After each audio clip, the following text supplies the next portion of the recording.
Assalamualaikum warahmatullahi wabarakatuh. Yang terhormat, Waalaikumsalam. yang terhormat Bapak Dr. Insinyur Muhammad Ripai, MSc selaku coach. Yang terhormat Bapak Auron Syah Eswood selaku mentor. Yang terhormat Ibu Dr. Anda Nurdialis, MSc selaku penguji. Yang terhormat juga Terisda sebagai selaku pendamping kelas dan rekan-rekan yang saya banggakan. Perkenalkan, nama saya Mega Amalia yang DH20, bertugas di UPTD Balai Pengembangan Perkebunan sebagai pengendali organisasi pengganggu tumbuhan.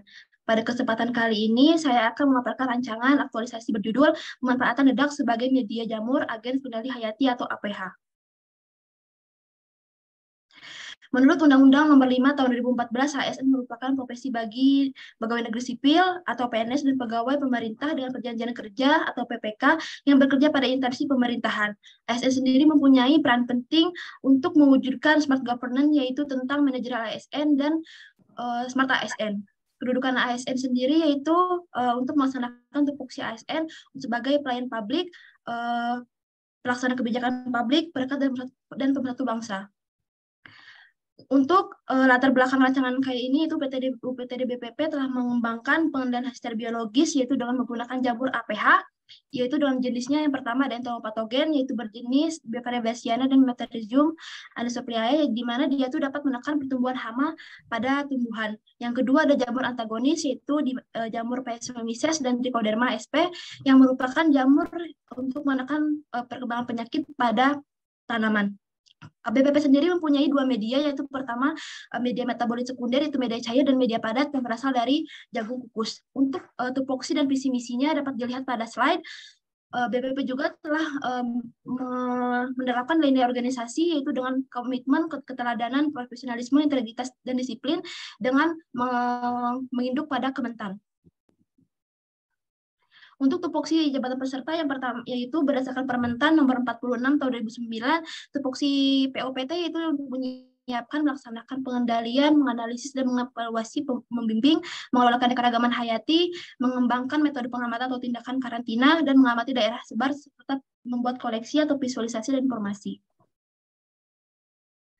Nah, isu yang didapatkan pada BPP ini terdapat 3 isu. Yang pertama itu belum ada alternatif media lain sebagai biakan jamur agen pengendali hayati atau APH. Yang kedua itu belum optimalnya pencatatan stok APH. Yang ketiga itu pemeliharaan alat laboratorium yang belum optimal. Dari 3 isu tersebut, analisis untuk mendapatkan core isu atau isu utama dengan metode USG, yaitu dengan skor paling tinggi terdapat pada poin 1 dengan jumlah nilai 14, dan isu belum adanya alternatif media lain sebagai biakan agen hayati atau jamurnya. Dengan rumusan masalah, belum tersedianya alternatif media lain sebagai biakan jamur APH di UPTD Balai Pengembangan Perkebunan. Deskripsi isu terpilih yaitu tadi isunya yang pertama itu belum adanya alternatif media lain sebagai biakan jamur agen pengendali hayati.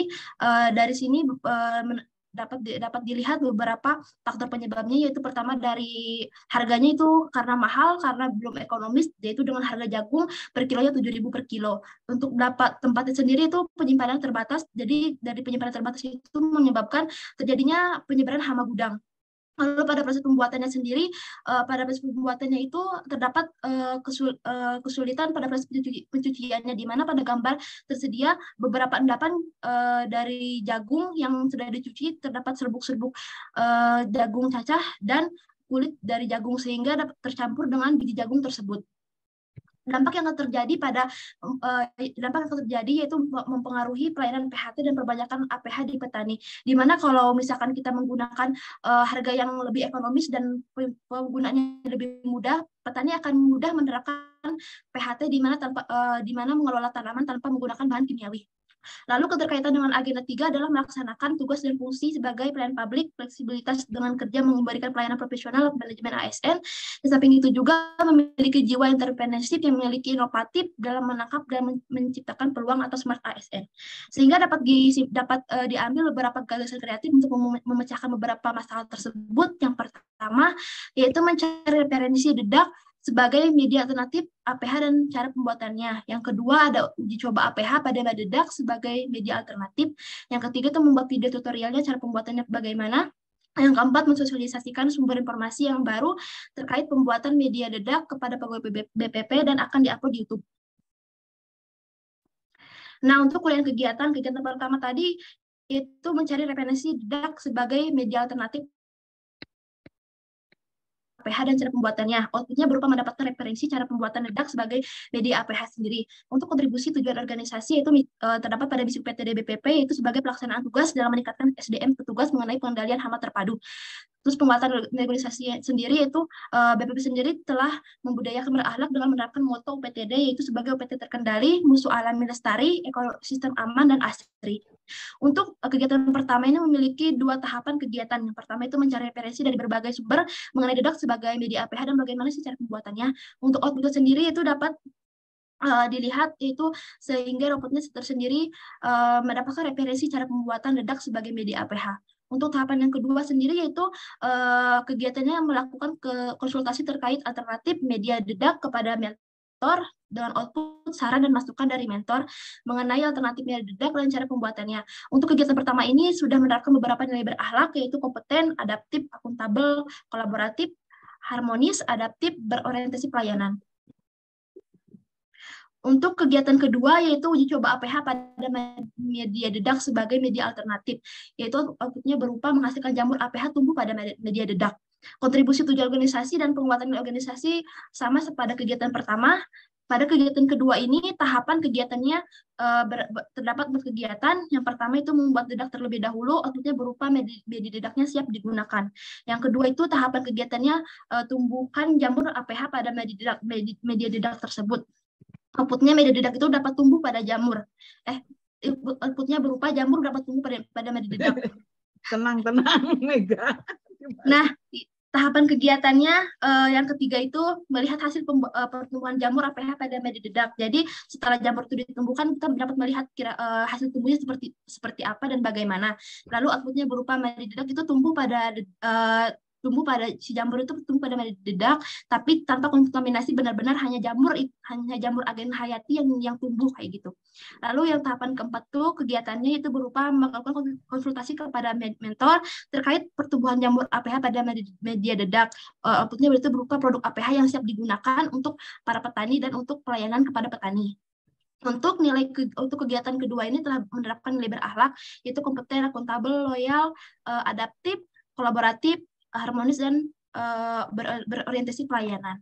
Untuk kegiatan ketiga, yaitu telah membuat video tutorial pembuatan media dedak. Outputnya berupa video tutorial pembuat media dedak. Untuk kontribusi tujuan organisasi dan penguatan nilai organisasi sama tadi seperti kegiatan 1 dan 2. Tahapan pada kegiatan ini hanya ada 3. Yang pertama itu merancang alur video cara pembuatan mendedak, sebagaimana cara jamur agen hayati bagaimana tumbuhnya, lalu outputnya berupa alur perancangan videonya kayak gimana. Lalu tahapan keduanya itu konsultasi kepada mentor mengenai hasil rancangan. Lalu outputnya berupa saran dan masukan mengenai rancangan tersebut. Untuk tahapan yang ketiga, ini tentang perbaiki video sesuai arahan dari mentor. Outputnya berupa video hasil visi dan final, sehingga dapat disosialisasikan di YouTube nanti.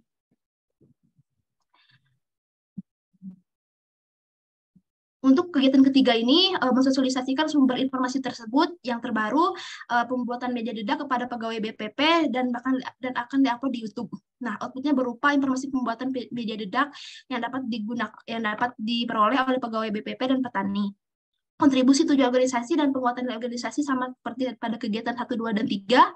Tahapan kali ini hanya 2 tahapan kegiatan. Yang pertama itu pertemuan dengan pegawai BPP untuk dilakukan kegiatan sosialisasi sehingga dapat outputnya yaitu disepakati waktu yang telah ditentukannya. Yang kedua itu tahapan kegiatannya itu mengupload video di YouTube channel. Waktu itu berarti video dan link YouTube channelnya sudah tersedia kayak gitu. Untuk kegiatan keempatnya sendiri telah menerapkan nilai berakhlak yaitu kompeten, loyal, berorientasi pelayanan, harmonis, akuntabel. Nah, untuk rekapitulasi rencana habituasi untuk penerapan nilai berakhlak, berarti pelayanan itu berjumlah 4, akuntabel berjumlah 9, kompeten berjumlah 7, harmonis berjumlah 7, loyal berjumlah 6, adaptif berjumlah 5, kolaboratif berjumlah 4, sehingga diakumulasikan, dijumlahkan semuanya 42.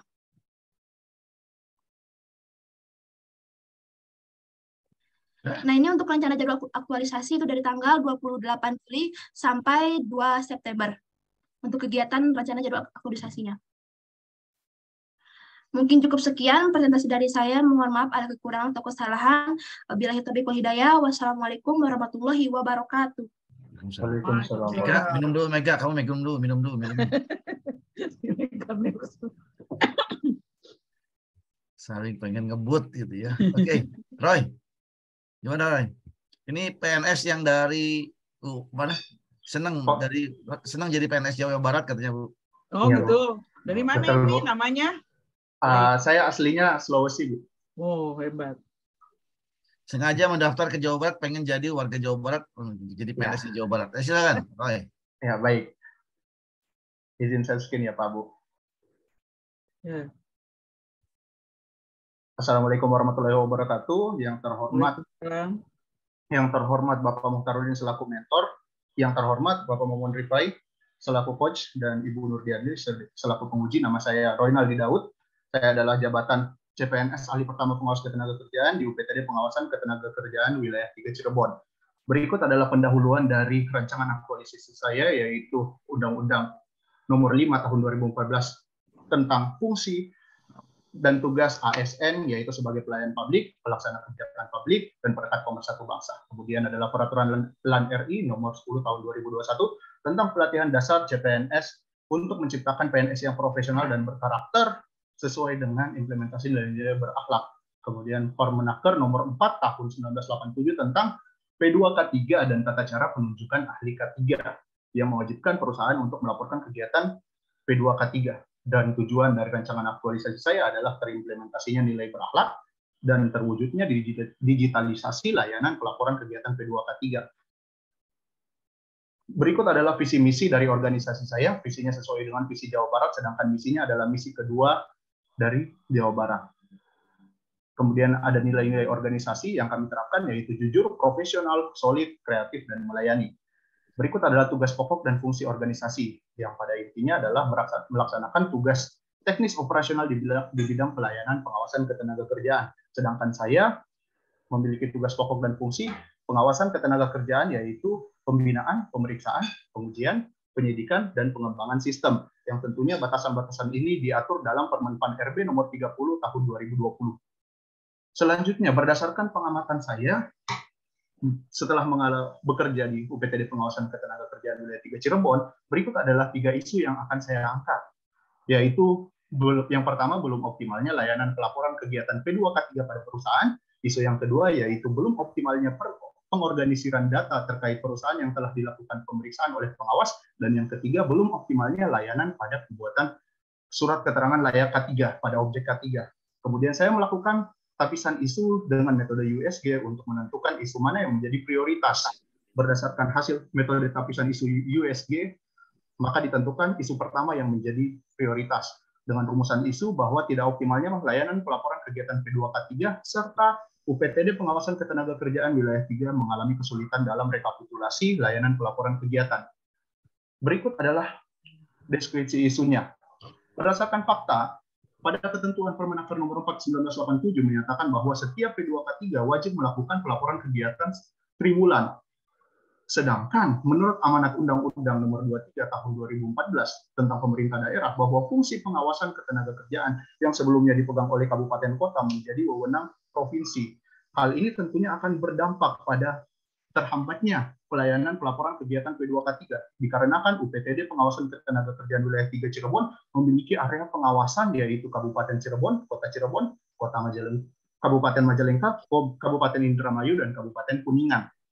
Nah, saya melakukan analisis fishbone untuk menentukan faktor-faktor penyebab timbulnya isu tersebut, yaitu ada manpower, machine, method, dan regulation. Di manpower pada intinya adalah kurangnya SDM yang menerima layanan pelaporan kegiatan P2K3, dan di machine tentunya tools yang kita gunakan untuk akses database dan pelayanan digital.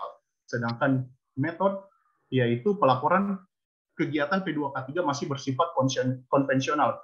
Saya memiliki gagasan kreatif yang akan menyelesaikan 3 dari 4 permasalahan yang menyebabkan belum optimalnya layanan pelaporan kegiatan P2K3, yaitu dengan digitalisasi layanan pelaporan kegiatan P2K3 di UPTD Pengawasan Ketenagakerjaan Wilayah 3 Cirebon.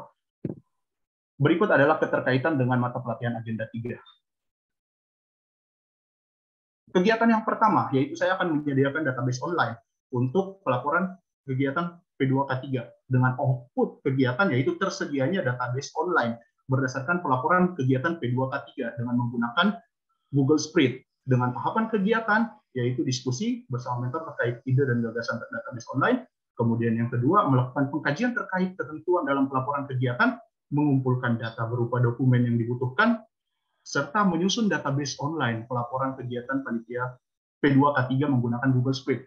Berikut adalah tahapan kegiatannya dan nilai-nilai berakhlak yang akan saya terapkan dalam kegiatan pertama. Kegiatan kedua adalah menyediakan formulir layanan pelaporan kegiatan P2K3 secara online berbasis Google Form. Dengan output kegiatan, tersedianya formulir layanan pelaporan kegiatan P2K3 secara online. Dengan tahapan kegiatan, melakukan pengkajian terkait ketentuan dalam formulir pelaporan kegiatan, kemudian diskusi bersama mentor terkait rancangan formulir pelaporan kegiatan, dan yang terakhir menyusun formulir layanan pelaporan kegiatan berbasis Google Form. Berikut adalah output tahapan kegiatan dan nilai berakhlak yang akan saya implementasikan dalam pelaksanaan kegiatan 2. Selanjutnya adalah kegiatan uji coba dan evaluasi digitalisasi layanan pelaporan kegiatan P2K3. Dengan output kegiatan yaitu teruji dan terevaluasinya digitalisasi layanan pelaporan kegiatan P2K3. Dengan tahapan kegiatan, saya bersama rekan-rekan akan mengisi form layanan laporan kegiatan P2K3 untuk mengecek bahwa data ini terintegrasi dengan database. Kemudian, langkah kedua adalah evaluasi bersama mentor terkait layanan laporan kegiatan P2K3. Dan yang ketiga adalah penyempurnaan digitalisasi layanan berdasarkan hasil evaluasi yang telah dilakukan pengujian. Berikut adalah output dari kegiatan dan nilai-nilai berakhlak yang akan saya implementasikan selama menjalankan kegiatan 3.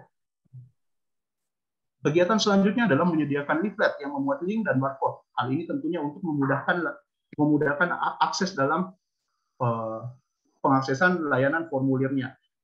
Dengan output kegiatannya yaitu tersedianya leaflet yang memuat link dan barcode layanan pelaporan kegiatan P2K3 dengan tahapan kegiatan, diskusi dengan mentor mengenai desain leaflet. Yang kedua adalah pembuatan desain leaflet formulir layanan pelaporan kegiatan P2K3 yang akan menyebabkan terciptanya leaflet digital, dan yang terakhir adalah pencetakan dan pemasangan leaflet digital menjadi leaflet fisik. Berikut adalah nilai-nilai berakhlak yang saya terapkan dalam kegiatan 4. Dan kegiatan yang terakhir adalah pelaksanaan sosialisasi digitalisasi layanan pelaporan kegiatan P2K3. Dengan output tersosialisasinya digitalisasi pelayanan laporan kegiatan P2K3. Dengan tahapan kegiatan, sosialisasi kepada front office yang akan menerima laporan kegiatan P2K3, dan kemudian postingan online menggunakan media sosial Instagram UPTD tentang digitalisasi layanan pelaporan kegiatan P2K3. Berikut adalah output dari tahapan kegiatan dan nilai berakhlak yang saya terapkan. Berikut adalah rekapitulasi rencana habituasi mata pelatihan agenda 2. Dari sini dapat terlihat bahwa dalam setiap rangkaian kegiatan, tahapan kegiatan, saya menerapkan komponen-komponen dari nilai berakhlak.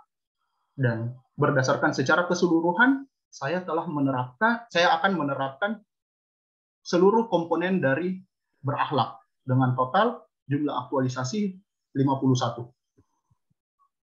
Berikut adalah rencana jadwal aktualisasi yang akan saya lakukan dimulai dari tanggal 28 Juli sampai dengan tanggal 2 September. Terima kasih untuk perhatiannya dan waktu yang telah diluangkan. Assalamualaikum warahmatullahi wabarakatuh. Waalaikumsalam. Waalaikumsalam warahmatullahi Baik, wabarakatuh. selanjutnya Hadi. Ini Siapa? kepala kelompok yang kepala sukunya hebat ya, mengalah untuk terakhir. Silakan Hadi. Siapa? Sebentar, Pak.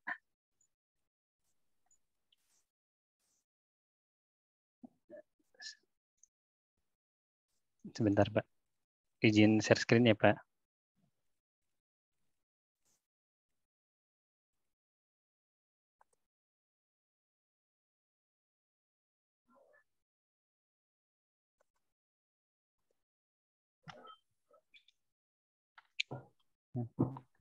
Assalamualaikum warahmatullahi wabarakatuh. Waalaikumsalam. Yang terhormat Pak Heri Pansila sebagai mentor dan Kepala BPSMB LE. Terima kasih Pak sudah menyempatkan hadir. Yang saya hormati Pak Momon Rifai sebagai coach dan yang saya hormati Bu Nurdialis sebagai penguji seminar hari ini. Izinkan saya memperkenalkan diri. Nama saya Muhammad Saiful Hadi. Saya dari Angkatan Jabar 5, nomor NDH 22. Jabatan saya adalah sebagai ahli pertama penguji mutu barang di UPTD BPSMB LE di Sperindak, Provinsi Jawa Barat. Pendahuluannya dulu untuk judul rancangan saya adalah optimalisasi pelayanan pengujian dan kalibrasi melalui penyusunan ulang alur pelayanan di UPTD BPSMB Logam dan Elektronika Dinas Perindustrian dan Perdagangan Provinsi Jawa Barat. Berikut dasar-dasar hukum yang terkait. Yang pertama tentang Undang-Undang Nomor 5 Tahun 2014 tentang ASN. Di sini dijelaskan tentang ASN itu adalah suatu profesi. Berarti kita itu harus menjadi seorang ASN yang profesional. Yang kedua tentang Perlan RI Nomor 10 Tahun 2021 tentang pelatihan Lasar CPNS. Di sini menekankan tentang penerapan nilai-nilai berakhlak. Dasar hukum lainnya itu Pergub Jabar Nomor 69 Tahun 2017 dan Nomor 87 Tahun 2017. Ini tentang penyusunan dan tugas fungsi UPTD BPSMB LE ini sendiri. Yang terakhir, Permen PAN RB Nomor 54 Tahun 2020 tentang Jabatan Fungsional Penguji Mutu Barang. Tujuannya yang pertama adalah untuk mengimplementasikan nilai dasar berakhlak, yang keduanya adalah untuk menyusun alur pelayanan, yang ketiganya adalah meningkatkan kualitas pelayanan di UPTD BPSMB LE. Karena UPT BPSMB LE ini di bawah instansi Jawa Barat, maka visi misi yang saya usung itu dari visi misi Jawa Barat tahun 2018-2023. Visinya adalah terwujudnya Jawa Barat juara lahir batin dengan inovasi dan kolaborasi. Untuk misinya sendiri, UPT BPSMB LE ini terkait dengan visi yang keempat, yaitu meningkatkan produktivitas dan daya saing ekonomi ini. Untuk nilai organisasinya sendiri, BPSMB LE telah menerapkan moto cepat, tepat, dan akurat. Cepat ini kaitannya dengan nilai berorientasi pelayanan. Untuk tepat ini untuk nilai kompeten, dan akurat ini untuk nilai akuntabilitas. Tugas dan fungsinya ada dua tugas, yaitu sebagai pelayanan teknis pengujian dan pengembangan jasa pengujian. Untuk fungsinya sendiri bisa dibaca di poin-poin di layar sini. Lanjut ke tugas fungsi penguji mutu barang. Kategori jabatan penguji mutu barang itu sebagai kategori keterampilan dan keahlian. Dan klasifikasinya adalah di rumpun pengawas kualitas dan keamanan. Untuk tugas dan fungsinya sendiri adalah sebagai penjamin mutu barang, pengembang pengujian kalibrasi, dan pengelolaan organisasi penjamin mutu barang. Tugas dan fungsi saya ini berhubungan erat dengan tugas dan fungsi pokok UPTD BPSMB LE sendiri. Lanjut ke identifikasi isu. Isu yang pertama yaitu belum diperbaharuinya alur pelayanan pengujian dan kalibrasi setelah perampingan birokrasi. Seperti diketahui pada bulan kemarin adanya pelantikan pejabat administrasi menjadi fungsional, itu merubah struktur organisasi yang ada di BPSMB LE sendiri. Berarti merubah juga bisnis proses yang ada. Yang keduanya, belum adanya inventarisasi rekam jejak pemakaian dan usia alat pengujian di laboratorium. Seperti kita ketahui, untuk setiap alat tentu ada masa pakainya, dan masa pakai ini berpengaruh terhadap hasil pengujian. Maka dari itu harus adanya rekam jejak ini untuk mengetahui seberapa layak alat tersebut masih bisa digunakan. Yang ketiga, adanya data hasil pengujian dan sertifikat belum terorganisir dengan baik. Data-data hasil pengujian dan sertifikasi ini masih disimpan di komputer pribadi dan di-share-nya di media WhatsApp. Seperti kita ketahui, di media WhatsApp ini hanya menyimpan data selama 2 bulan. Jika setelah lebih dari 2 bulan, maka kita kesulitan untuk mengambil data ini sendiri jika belum di-download.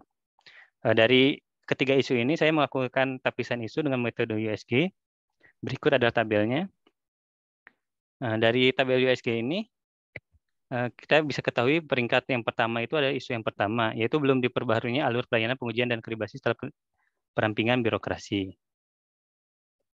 Itu. Mengapa inti dari nomor 1 ini bisa terpilih?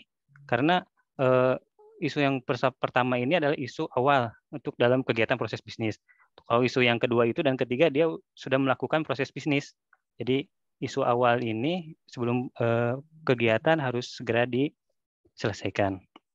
Dari tapisan isu ini, maka saya merumuskan suatu isu, yaitu terhambat dan belum optimalnya proses pelayanan pengujian dan kalibrasi di UPTD BPSMB Logam Dinas Disperindak Provinsi Jawa Barat.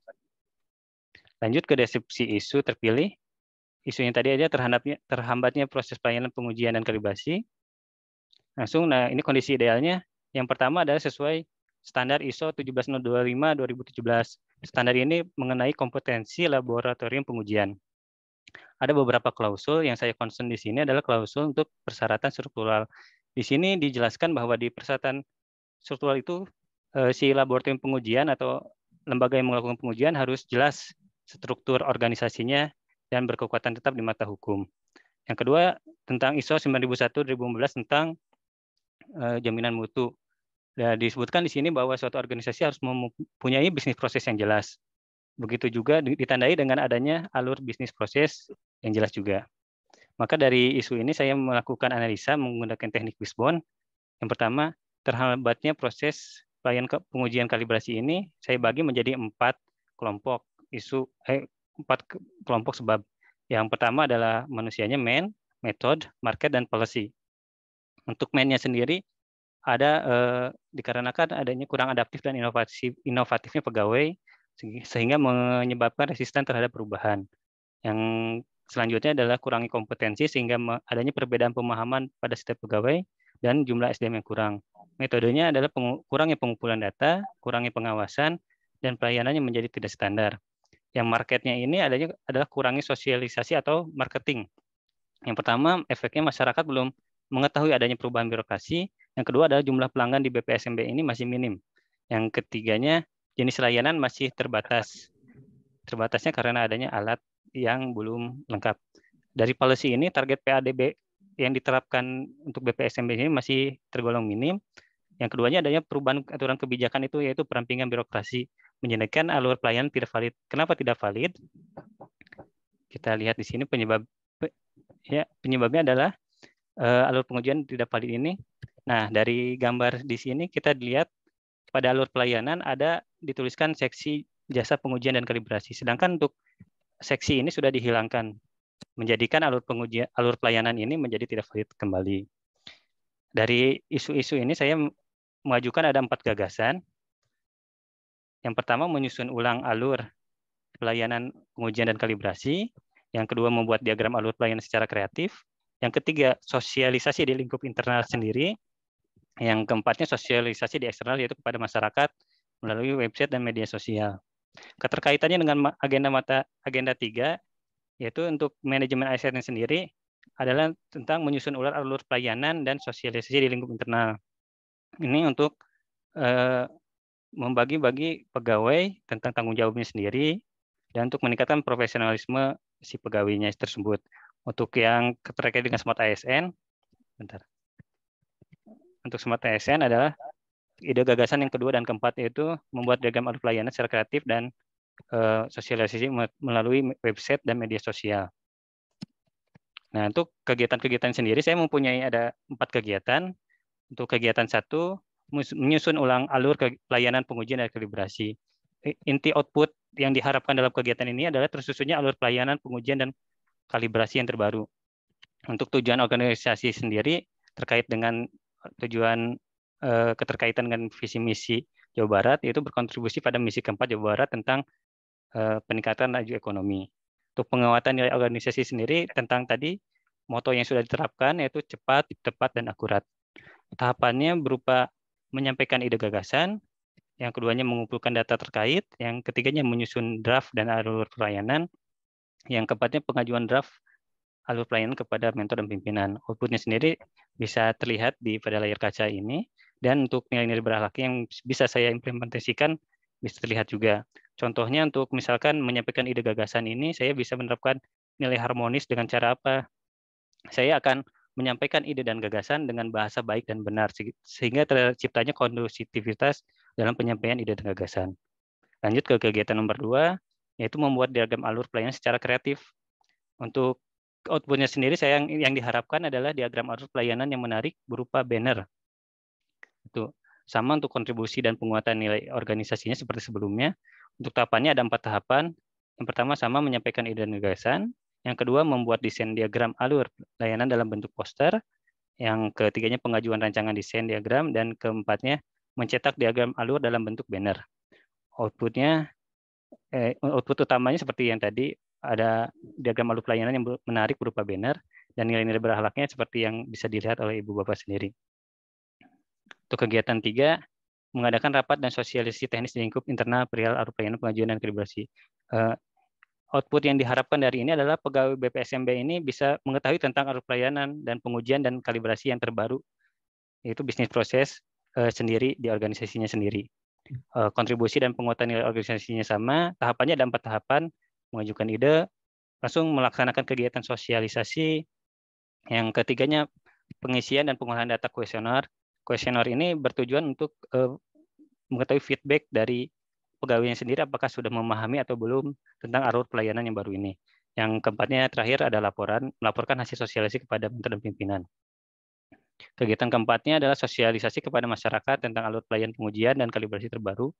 Output yang diharapkannya adalah postingan diagram alurnya di website dan Instagram BPSMB.LE. Kontribusi dan penguatan nilai organisasinya masih sama. Untuk tahapannya ada 3 tahapan. Yang pertama, mengajukan ide ke atasan.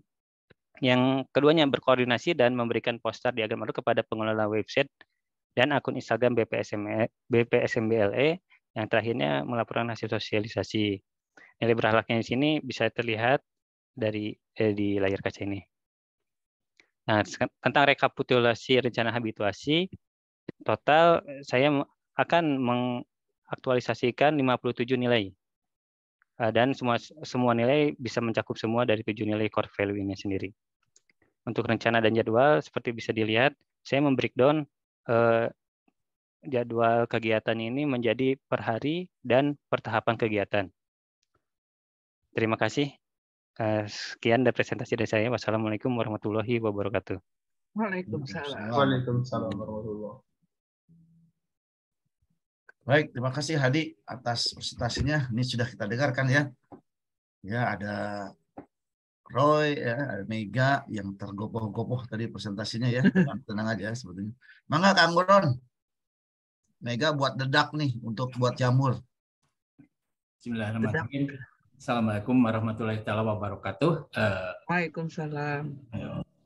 Yang terhormat pengarsa pembimbing ya, Pak pengarsa Bapak Momon, Ibu penguji, pengarsa Ibu Nurdialis, kali pendamping kelas Bu Rizda, Bapak-bapak sareng Ibu mentor beserta teman-teman peserta Latsar, terima kasih atas kesempatannya. Mohon izin, saya mungkin sedikit mendukung apa yang disampaikan atau paparan Mega tadi, walaupun ya tergopoh-gopoh saking semangat, mungkin masih pagi Pak, mohon punten. Jadi memang secara tupoksi rencana aktualisasi yang disusun oleh Bu Mega sudah sesuai dengan untuk mendukung, yaitu tupoksi balai dalam hal upaya menurunkan presentasi serangan organisme pengganggu tumbuhan, khususnya tanaman perkebunan, sehingga diharapkan mungkin nanti akan meningkatkan produktivitas dan nilai ekonomis hasil perkebunan para petani.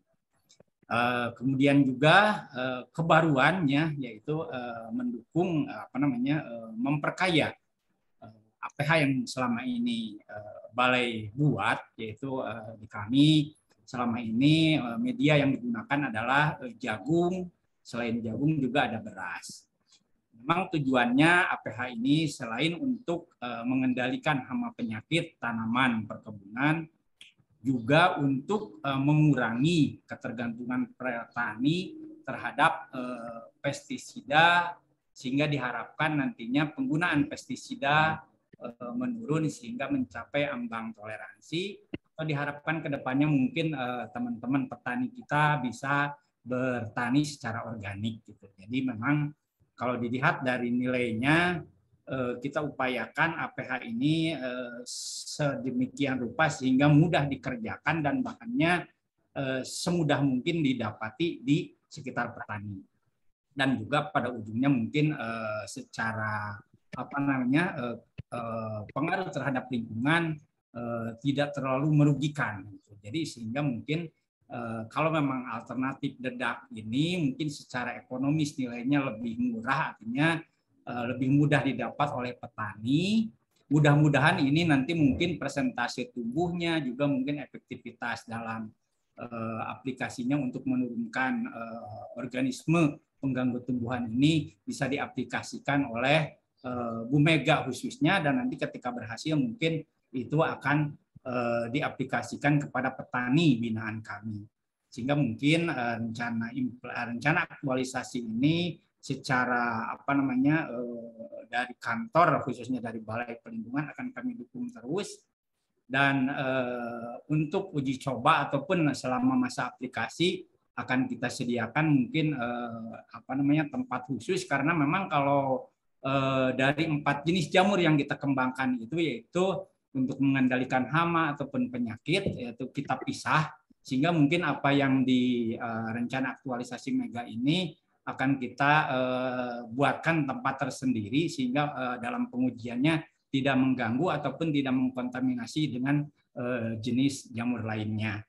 Jadi terima kasih juga kepada Bapak-Bapak Ibu, tim Bapak SDM, terutama salut kami atas pelaksanaan Latsar ini. Boleh dikatakan kami cemburu, mungkin kami kalau zaman dulu dari protes CPNS untuk menjadi PNS itu menunggunya itu lebih dari setahun, tetapi teman-teman yang sekarang sangat bersyukur teman-teman CPNS bisa tidak terlalu lama istilahnya mengetem, begitu diterima CPNS langsung dapat mengikuti Latsar dan langsung menonjolkan atau dapat mengaktualisasikan dirinya melalui rencana aktualisasi yang akan mereka buat masing-masing. Sekali lagi dalam penyelenggaraannya kalau boleh kami menilai jadi sudah sangat baik itu dari waktunya, baik itu dari sistemnya, juga terutama para narasumber dan para wijaiswaranya. Jadi apresiasi sangat besar kepada Bapak Ibu di penyelenggara. Kemudian kalaupun boleh kami menilai dari rencana aktualisasi Bu Mega ini, seperti tadi udah disinggung, baik itu dari kesesuaian tupoksi ataupun keterbaruannya, mungkin kami bisa menilai 99, Pak Momon Sanggulis. Nuhun, Pak. Karena untuk 100 mungkin nanti dari Bu Nur Dealis sama Pak terima kasihnya gitu ya. Sekali lagi terima kasih Pak Ngersa Pomomo. Hebat mentorna, ampun tuh Mega mentor kamu tuh. Bu Nur Dealis gitu ya. Hapunten anu kasuhun. Bila taufiq wal hidayah, wassalamualaikum warahmatullahi wabarakatuh. Waalaikumsalam warahmatullahi wabarakatuh. Oke, Pak Heri selaku mentornya Roy ya, betul ya? Hadi, Pak. Pak Hedi, kamu mentornya siapa? Mentornya siapa? Pak Heri, Pak. Pak Heri kan? Enggak, Roy. Kalau saya Pak Muhtarudin. Roy, Pak Muhtarudin. Oh, Pak Muhtarudin. Pak Muhtarudin. Monitor. Iya. Wajahnya nggak ada. Soal nggak kelihatan soalnya. Bisa di on cam? Apa suara saya terdengar, Pak? Sudah terdengar, tapi masih off. Mohon maaf, saya tidak mengaktifkan fitur kamera, Pak, karena sedang ada di luar. Oh iya. Saya tidak stabil gitu. Oke, oke. Silakan. Jadi saya sempat. Ya silakan. Baik, terima kasih. Yang saya hormati coach dan para mentor, kemudian penguji serta rekan-rekan serta Latsar yang saya banggakan. Dari tadi saya mendengarkan apa yang sudah dipaparkan Pak Roy Daud ini, Pak. Memang kondisi di kami terkait dengan pelaporan P2K3 itu masih dilakukan secara manual. Karena keterbatasan fasilitas dan juga SDM, Pak. Bahkan saya waktu itu masih ada sebagai kasih itu tidak punya staf, Pak.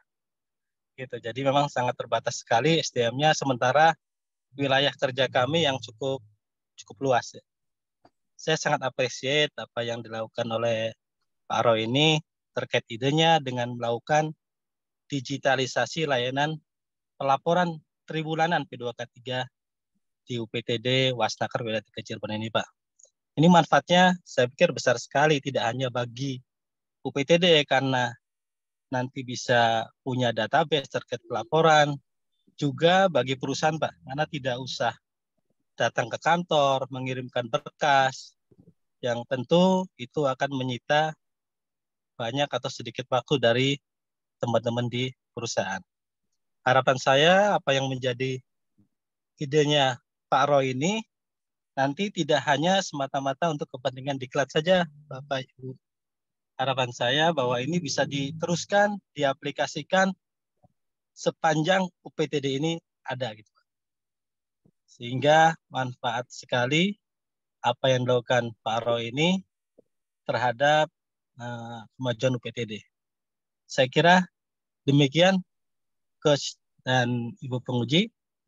Terima kasih. Assalamualaikum warahmatullahi wabarakatuh. Waalaikumsalam. Ini banyak tuntutan dan banyak harapan ini daripada peserta-peserta latsar nih. Kalau sendiri masuknya tahun 2022, 2021, coba masuknya tahun 95 kayak Bu Nur Dialis tuh. Tenang. Makasih Pak Muhtar. Sami-sami Bapak. Mangga Kang Heri dari Kerawang ya, ini urusan Tera Menera di Indak Kerawang ya. Ya, nuhun Pak. Assalamualaikum warahmatullahi wabarakatuh. Waalaikumsalam. Yang saya hormati Ibu Nurdiali selaku penguji. Salam kenal juga ya Bu. Salam kenal Pak Heri. Ya, yang saya hormati Pak Momon Rifai selaku coach yang sudah membimbing, supervisi anak-anak saya Pak di Kerawang ini. Dan mereka ini sudah menjadi orang pembelajar cepat tuh ya. Jadi cepat memahami kondisi, cepat menganalisa gitu ya. Jadi beda mungkin dengan tadi seperti disampaikan para mentor tadi ya.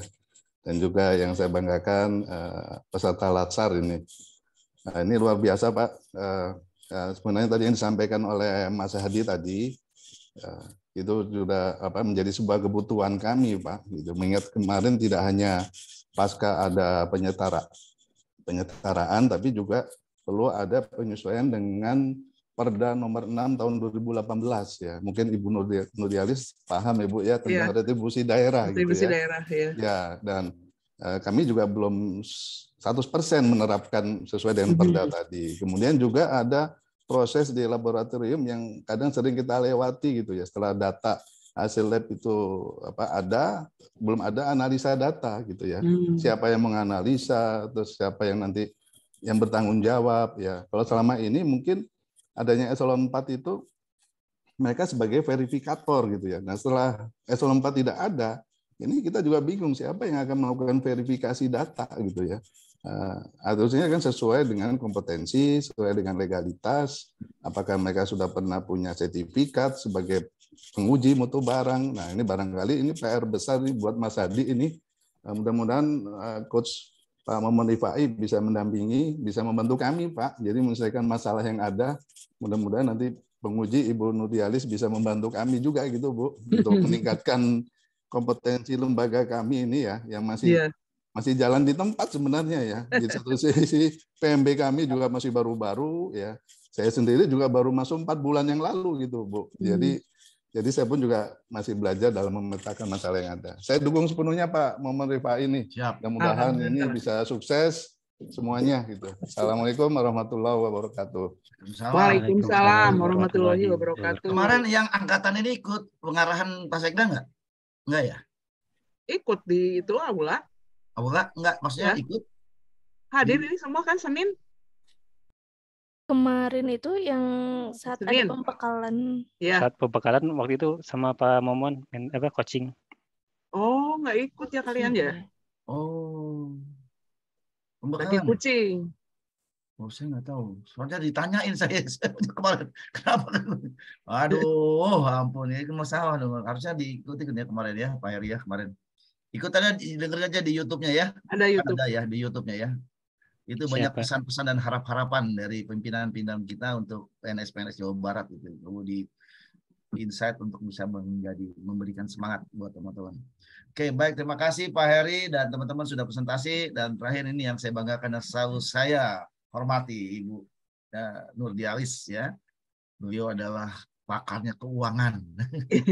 Kalau mau minta anggaran ke Bu Nurdialis. Gitu. Enggak lah. Caranya bagaimana gitu kan. Dulu, sekarang ya, enggak lah sekarang. Baik, makasih Pak Momon, Dr. Momon, guru saya di Bidai Suara ya. Baik, ini tadi sudah saya dengarkan, apalagi tadi didukung 100% oleh para mentor. Alhamdulillah dari Pak Uron, Pak Heri, Pak Mutar, apalagi Pak Coach-nya nih, Pak Dr. Momon. Jadi Mega ya, walaupun nggak apa-apa saya menyimak tadi Mega dengan bersemangatnya. Itu salah satu. Semangat dulu Mega ya, semangat. Iya, Jadi iya. tadi Mega menyampaikan bahwa ada alternatif ya untuk menginikan APH. Dedak ya, coba jelaskan dedak itu apa isinya?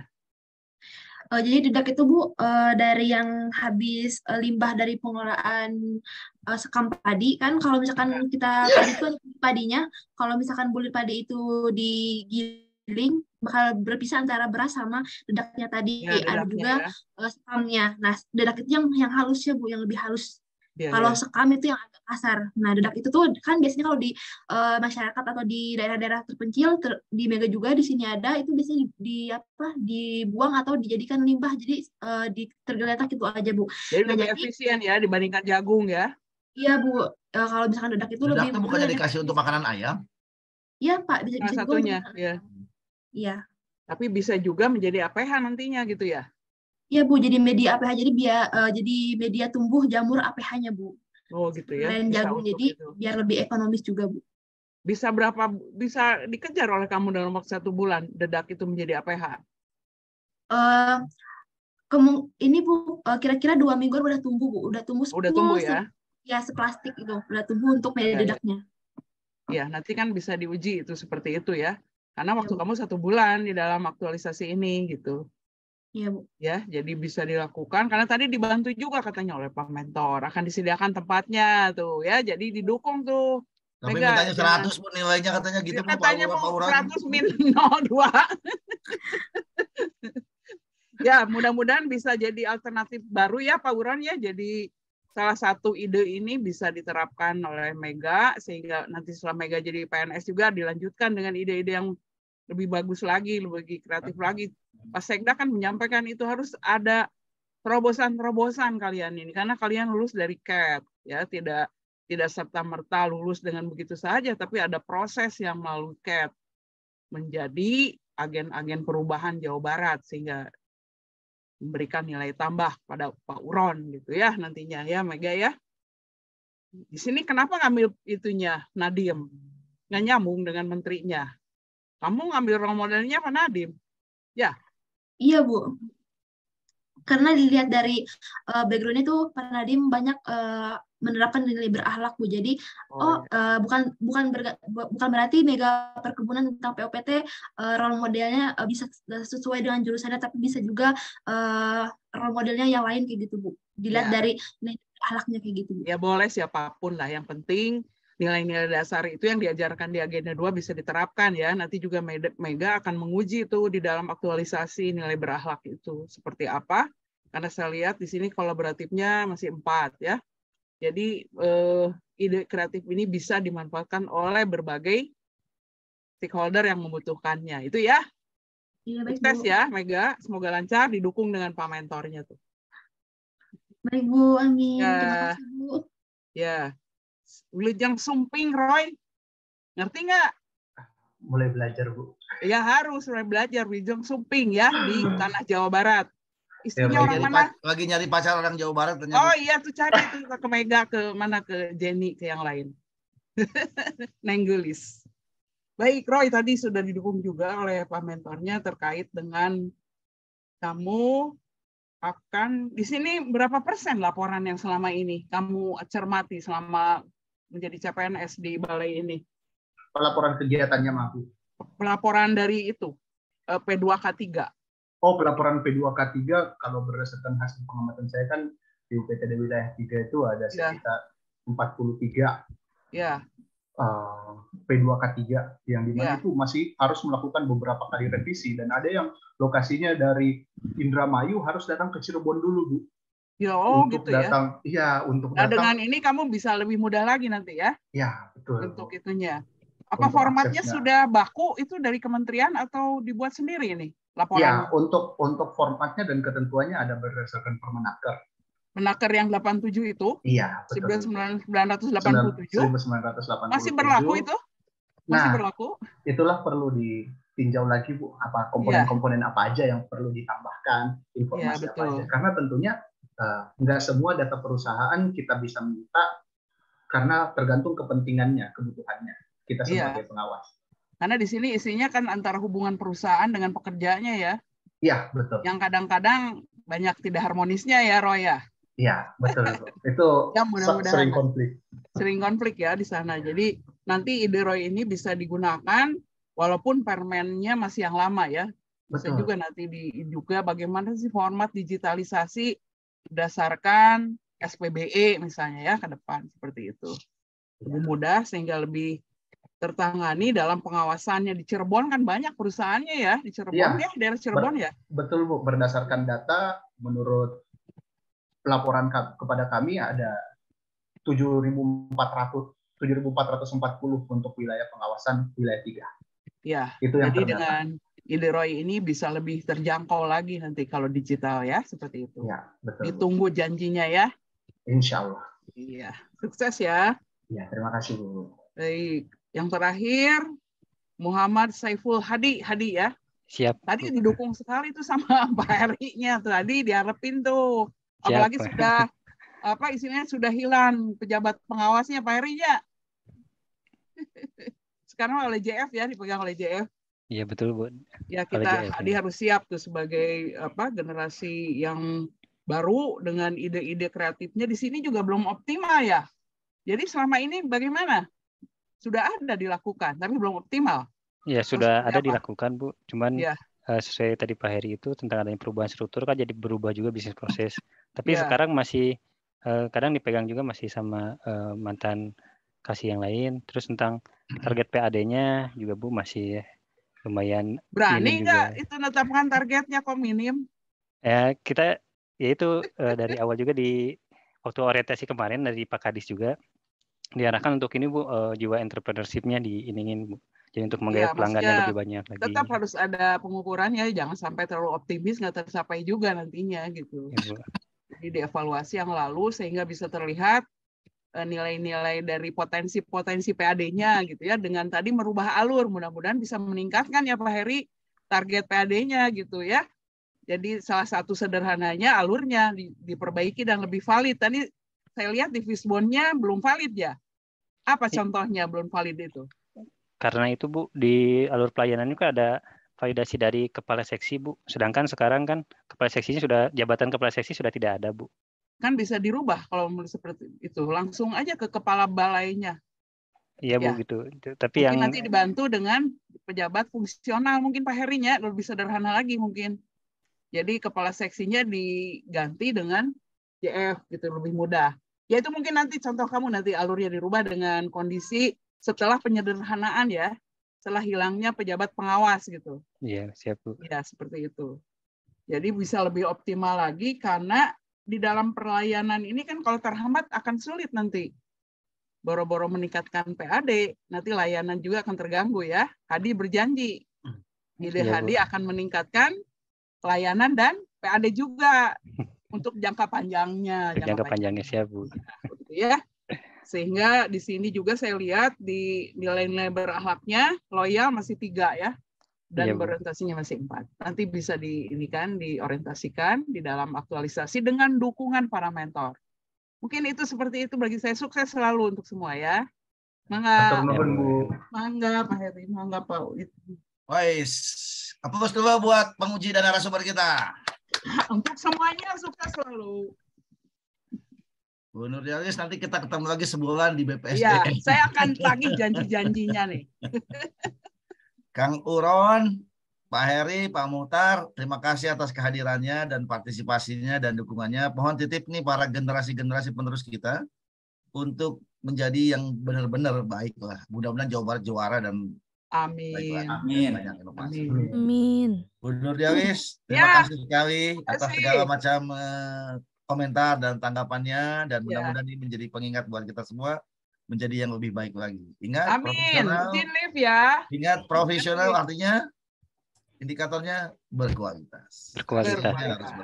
Assalamualaikum. Waalaikumsalam warahmatullahi wabarakatuh. Pak. Oke, baik teman-teman semua. Terima kasih, alhamdulillah. Bagus-bagus ya, lancar ya. Ada yang cepet-cepet, ada yang pengen lambat-lambat. Ya itu mah biasa ya, modalnya seperti itulah. Tapi kerjakanlah dengan baik ya. Nanti kita ketemu lagi di beberapa hari lagi ke depan. Sekarang merilaikan dulu. Aduh, tenang, selesai udah seminar ya kan, udah tenang. Ya, yang saya bilang jangan melakukan kesalahan-kesalahan kecil yang mungkin nggak berarti apa-apa gitu ya. Saya udah bilang kemarin, saya nggak mau Jawa Barat ada yang seperti kayak di kabupaten kemarin yang saya cerita. Gitu. Ya, jangan lakukan itu, nggak baik ya. Itu mental yang sangat tidak baik jadi sebuah PNS. Awal yang sangat tidak baik. Anda lagi belajar menerapkan, apapun kondisinya ya jalani, posisinya ya tinggal yakin saja bahwa apa yang ada kita kerjakan yang baik. Saya saran buka YouTube-nya Pak Sekda ya. Itu ada beberapa pesan-pesan buat PNS-PNS kemarin yang hari Senin kemarin pembukaan, kalau sempat dengarkan ya, resapi apa maknanya ya, kalau setelah itu nanti kita diskusikan kalau ada hal yang bisa ditanyakan. Oke, Kang Ron, terima kasih Pak Muhtar, semoga macam sehat semua buat teman-teman semua. Selamat dan silakan istirahat dulu untuk meregangkan kebosanan Anda setiap hari di Zoom ya. Apel terus ini kan, kalau apel masih tetap harus ya. Masih Pak, nanti malam. Masih Pak, lanjut terus. Maju sampai tanggal bulan depan kan? Masih kan? Terus kan? Atau enggak? Enggak Pak, sampai hari ini aja. Sampai hari ini aja Pak. Hari ini malam Pak. Ngapel pagi kan? Udah 3 minggu bosan terus, masuk terus, maka dilihatin bosan ya. Sekarang nanti mudah-mudahan